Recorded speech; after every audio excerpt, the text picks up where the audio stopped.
আমাদের এই খোদ ভারতবর্ষে ষড়যন্ত্র হয়েছিল।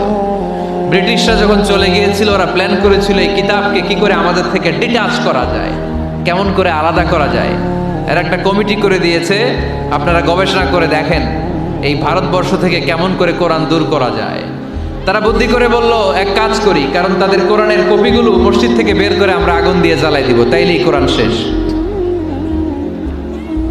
কোরআনের কপি যদি আগুন দিয়ে জ্বালায় দেওয়া হয়, তাহলে তো আর পৃথিবীতে কোরআন থাকবে না, না থাকবে? যদি আগুন লেগে ধ্বংস হয়ে যায়,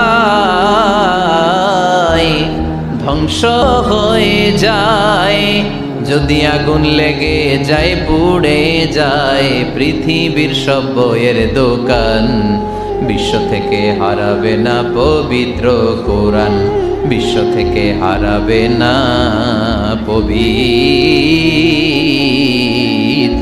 কোরআন। ঠিক কি না? পরে দেখলো না রিসার্চে গন্ডগোল আছে, অ্যানালাইসিস ভুল।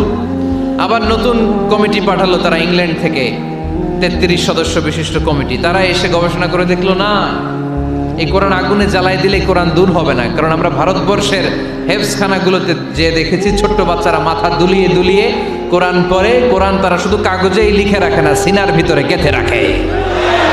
ওই কোরআন মুসলমানদেরকে শিখিয়েছে কে?